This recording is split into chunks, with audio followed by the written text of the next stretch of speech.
Hi hello வணக்கம் friends. நம்ம இன்னைக்கு என்ன பார்க்க போகிறோம்னு சொன்னால் எப்படி ஒரு பிரிண்டரை இன்ஸ்டால் பண்ணுறேன்னு சொல்லி தான் பார்க்க போகிறோம். ஐசிடி NVQ லெவல் மொடியூல் 1ல் மிக முக்கியமாக நீங்கள் தெரிஞ்சு கொள்ள வேண்டிய ஒரு விஷயம் பிரிண்டர் இன்ஸ்டால். இந்த பிரிண்டர் எப்படி இன்ஸ்டால் பண்ணுறன்ற விஷயத்தை ஐசிடி படிக்கிற மாணவர்கள் மட்டும்தான் தெரிஞ்சிருக்கணும்னு அவசியம் இல்லை. ஒரு ஆஃபீஸில் கம்பெனியில் ஒர்க் பண்ணுற எல்லாருமே கட்டாயம் தெரிஞ்சிருக்க வேண்டிய ஒரு முக்கியமான விஷயம் இந்த பிரிண்டர் இன்ஸ்டால். ஓகே ஃப்ரெண்ட்ஸ், இப்போ நம்ம எப்படி ஒரு பிரிண்டரை இன்ஸ்டால் பண்ணுறேன்னு சொல்லி பார்ப்போம். ஃபர்ஸ்ட்டுக்கு நீங்கள் ஒரு பிரிண்டரை இன்ஸ்டால் பண்ணுறதுக்கு கண்ட்ரோல் பேனலை ஓப்பன் பண்ணிக்கொள்ளுங்க.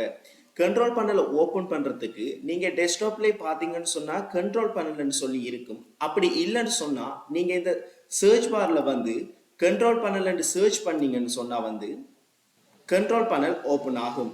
அதை நீங்கள் ஓப்பன் கொடுத்தீங்கன்னு சொன்னால் இப்படி ஒரு விண்டோ ஓப்பன் ஆகும். இதில் பார்த்தீங்கன்னு சொன்னால் நீங்கள் டிவைஸ் அண்ட் பிரிண்டர்னு சொல்லி ஒரு ஆப்ஷன் இருக்கும். அதை கிளிக் பண்ணீங்கன்னு சொன்னால் உங்களுக்கு எப்படித்தான் ஒரு விண்டோ ஒன்று ஓப்பன் ஆகும். இதில் நீங்கள் பார்த்தீங்கன்னு சொன்னால் இதில் அட் பிரிண்டர்னு சொல்லி ஒரு ஆப்ஷன் இருக்கும். இதை கிளிக் பண்ணீங்கன்னு சொன்னால் இப்படி ஒரு விண்டோ ஓப்பன் ஆகும். இதில் பார்த்தீங்கன்னு சொன்னால் லாஸ்ட்டாக the printer that I want லிஸ்டட்னு சொல்லி ஒரு ஆப்ஷன் இருக்கும். இதை நீங்கள் கிளிக் பண்ணீங்கன்னு சொன்னால் இப்படி ஒரு விண்டோ ஓப்பன் ஆகும். இதில் அட் லோக்கல் பிரிண்டர்னு சொல்லி இருக்கிற ஆப்ஷனை கிளிக் பண்ணிட்டு நெக்ஸ்ட் கொடுத்தீங்கன்னு சொன்னால் இப்படி ஒரு விண்டோ ஓப்பன் ஆகும். இந்த விண்டோ நீங்கள் எந்த பிரிண்டரை கனெக்ட் பண்ணியிருக்கீங்களோ அந்த பிரிண்டரை போர்ட் செலக்ட் பண்ணணும். இதில் பார்த்தீங்கன்னு சொன்னால் ஒரு எரோ மார்க் இருக்கும். இந்த எரோ மார்க்கை கிளிக் பண்ணீங்கன்னு சொன்னால் நிறைய டைப் போர்ட் இருக்கும். இதில் நீங்கள் இந்த டிஃபால்ட் இருக்கிற இந்த போர்ட்டை செலக்ட் பண்ணிவிட்டு நெக்ஸ்ட் கொடுத்தீங்கன்னு சொன்னால் இப்படி ஒரு விண்டோ ஓப்பன் ஆகும். இதில் பார்த்தீங்கன்னு சொன்னால் இந்த சைட்டில் பிரிண்டருடைய நேமும் இந்த சைட்டில் பிரிண்டருடைய வேர்ஷனும் இருக்கும். நீங்கள் எந்த பிரிண்டர் கனெக்ட் பண்ண போகிறீங்களோ அந்த பிரிண்டரை நேமை செலக்ட் பண்ணீங்கன்னு சொன்னால் உதாரணத்துக்கு இப்போ நான் எப்சனை செலக்ட் பண்ணி சொன்னால் எப்சனில் இருக்கிற இந்த வேர்ஷன் காட்டும். பட் நான் இதுக்கு முதல் எப்சனில் இருக்கிற இந்த வேர்ஷனை கனெக்ட் பண்ண தலைப்பை இதை கனெக்ட் பண்ண இயலாது. பட் நான் இப்போ மைக்ரோசாஃப்டில் இருக்க ஒரு பிரிண்டரை கனெக்ட் பண்ணி காட்டுறேன்னு பாருங்கள். இதில் பார்த்தீங்கன்னு சொன்னால் மைக்ரோசாஃப்ட்டில் செலக்ட் பண்ணால் இங்கே மைக்ரோசாஃப்ட்டில் இருக்கிற எல்லா வேர்ஷனும் காட்டும். இதில் பாருங்கள் மைக்ரோசாஃப்ட்டில் இந்த ஃபர்ஸ்ட்டாக இருக்கிற வேர்ஷனை நான் செலக்ட் பண்ணிவிட்டு நெக்ஸ்ட் கொடுத்தேன்னு சொன்னால் இதில் இப்படி ஒரு விண்டோ ஓப்பன் ஆகும். இதில் பார்த்தீங்கன்னு சொன்னால் பிரிண்டர் நேம்னு சொன்னால் நீங்கள் விரும்பினா இந்த பிரிண்டர் நேமை சேஞ்ச் பண்ணலாம்.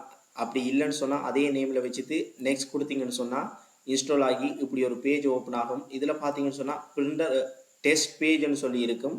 இதை நீங்கள் உங்களோட பிரிண்டரில் ஒரு பேஜை வச்சுட்டு நீங்கள் இதை கிளிக் பண்ணிங்கன்னு சொன்னால் பிரிண்ட் வரும். அப்படி இல்லைன்னு சொன்னால் நீங்கள் ஃபினிஷை கொடுத்தீங்கன்னு சொன்னால் ஃபினிஷ் ஆகிரும். நீங்கள் இதை ஃபினிஷ் பண்ணதுக்கு பிறகு இந்த இன்ஸ்டால் பண்ண இந்த பிரிண்டரை ஷேர் பண்ணணும். நீங்கள் இதை ஷேர் பண்ணுறதுக்கு இதை ரைட் கிளிக் பண்ணீங்கன்னு சொன்னால் இதில் இப்படி ஆப்ஷன் ஓப்பன் ஆகும். இதில் பார்த்தீங்கன்னு சொன்னால் பிரிண்டர் ப்ராப்பர்ட்டிஸ்ன்னு சொல்லி ஒன்று இருக்கும்.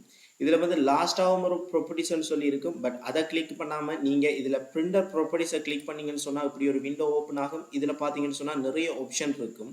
இதில் ஷேரிங்னு இருக்க ஆப்ஷனை செலக்ட் பண்ணீங்கன்னு சொன்னால் பார்த்தீங்கன்னு சொன்னால் இதில் சேஞ்ச் ஷேரிங் ஆப்ஷன் சொல்லி ஒரு ஆப்ஷன் இருக்கும். இதை கிளிக் பண்ணீங்கன்னு சொன்னால் இப்படி ஒரு விண்டோ ஓப்பன் ஆகும். இதில் பார்த்தீங்கன்னு சொன்னால் ஷேர் திஸ் பிரிண்டர்னு சொல்லி ஒரு செக் பண்ணுற மாதிரி ஒரு இடம் இருக்கும். இதில் இந்த செக் பாக்ஸில் செக் பண்ணீங்கன்னு சொன்னால் இதில் நீங்கள் எந்த பிரிண்டரை ஷேர் பண்ண போகிறீங்களோ அந்த பிரிண்டரை நேம் காட்டும்.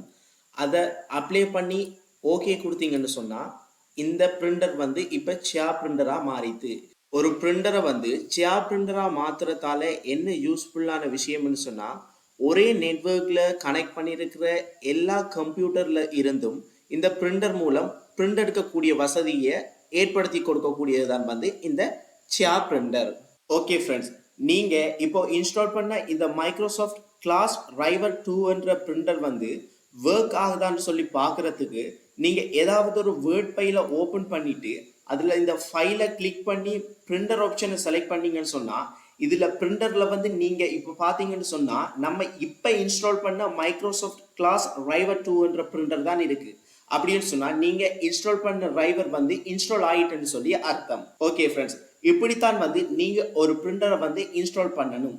ஓகே ஃப்ரெண்ட்ஸ், உங்களுக்கு ஐசிடி NVQ Level 4 மொடியூல் 1ல் ஏதாவது டவுட் இருந்தால் கமெண்ட் செக்ஷனில் கமெண்ட் பண்ணுங்கள். அப்படியே இந்த வீடியோ பிடிச்சிருந்தா ஒரு லைக் பண்ணுங்கள். தொடர்ச்சியாக என்னோட யூடியூப் சேனலில் ஐசிடி NVQ Level 4ல் இருக்க எல்லா வீடியோவும் நான் அப்லோட் பண்ணுவேன். மிஸ் பண்ணாமல் பார்க்குறதுக்கு என்னோட இந்த யூடியூப் சேனலை சப்ஸ்கிரைப் பண்ணுங்கள்.